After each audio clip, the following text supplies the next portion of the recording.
Authorities in Santa Fe, New Mexico say they have the gun that they believe Alec Baldwin fired while rehearsing on the set of his new film, shooting a live round that killed cinematographer Helena Hutchins and wounded the film's director. The sheriff says that they were able to collect some 600 pieces of evidence, including the round that they recovered from the director's shoulder and 500 rounds of ammunition. We're talking about a mix of blanks, dummy rounds, and live ammo. The investigation is ongoing into how live rounds actually got on that set, and the district attorney says it's just too early in the investigation to comment on possible charges. For more, let's bring in studio armor and prop master Dutch Merrick, along with attorney Jeff Harris, who has worked on cases involving movie sets like this one. Dutch, let's start with you. You were with us for that live press conference. Authorities say the gun was a Colt-long revolver. Are you able to show us that picture again and just give us a bit of show and tell us about this firearm?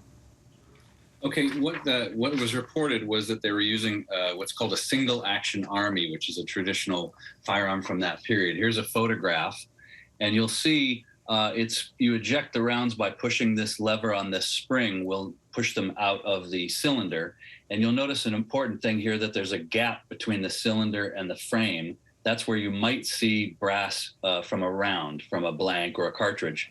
When it operates, you first have to pull the hammer back, and that sets the trigger, and then you hit the trigger. So there's a two-part thing, pulling the hammer back and then pulling the trigger. When you pull the hammer back, it also rotates the cylinder and puts the next round in line with the barrel as it comes around. So there's a bit of a process to that. And as you can see from that gap, one should be able to see pretty easily whether there's cartridges in there or not, because they're shiny brass. I have, for an example here, this is what they call 5-in-1 cartridge. So you'll see that shiny brass will be exposed, and you can tell that it's a dummy because it's been crimped on the end. See, it's pinched down, kind of like if you looked at the end of a hot dog, sort of pinched down. It's pretty obvious when you're handling a blank versus a real round.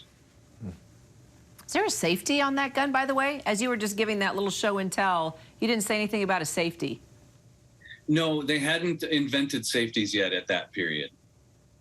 Okay, so that's interesting because it's possible maybe Alec didn't mean to fire the gun. I mean, is that a possibility? No, it's a two-part process. Again, pulling the hammer back, which moves the cylinder and engage. That's the hammer that's ready to fire and drop on the primer, causing an explosion that sets the powder on fire that causes the bullet to go out. That two-part process in revolvers to this day is the same mechanism. There's no safety really on revolvers. So he would have had to pull the hammer back and pull the trigger. And my understanding is that he did 2 takes of this rehearsal. So the first take, the hammer, if he pulled the trigger, if he pulled the hammer on the trigger, the first take, it landed on an empty cylinder or an expired cartridge. And then the second take, he pulled the hammer back for certain, and the hammer dropped. Did he pull the trigger? Perhaps. So there's the process. Yeah, that's interesting. It's a horrific possibility. Right, exactly. To think about that. Makes sense, though, with a revolver.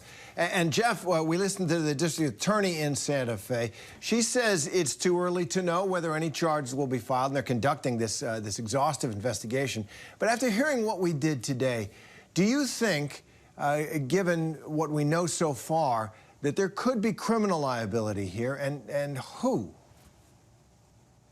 I do. I mean, I don't know how you look at what happened on this movie set where they allow live ballistic rounds to be intermingled with dummy rounds and blanks, and those rounds were able to migrate into an operational weapon that was handed to an actor, and it was clearly foreseeable that the actor might point the firearm at another person. I don't know how you look at that sort of constellation of negligence and don't conclude that somebody was grossly negligent. But that's civil, right? Yeah, so that would be a lawsuit. That's criminal? Well, it's both. I mean, you can have civil negligence, which is acting unreasonably, but criminal negligence is typically gross negligence, which is recklessness. You do something that it's highly likely that somebody's going to be injured, and that's exactly my point. If you have live ammunition on a set, And there's really no explanation why you would ever have a live ballistic round on a movie set and you don't have sufficient controls in place to ensure that never happens. I think that rises to the level of gross negligence, which is criminal. And I do believe that somebody will ultimately be indicted for some form of criminal liability. And Dutch, you know, those of us, all of us who love movies and love the drama and the action and the realism that the use of firearms can bring to some dramas, you know, we're learning a lot about how they are processed properly. What can you tell us about the guidelines and protocols that are generally in place on film sets for using weapons like this? Well, we have a very clear set of guidelines. Each of our union members goes through mandatory training on how to handle a firearm on set. And there are safety protocols that we have. There's a chain of custody that happens with an armorer where we take the firearms from a locked safe and we transport them to set, constantly checking them. From the time we get them out of the safe, we check them. Even though we know they're already empty, we know to treat them as though they're loaded. We bring them to set and we only load them when they're absolutely ready to fire at the very last moment. So we'll check them before we hand them to the actor.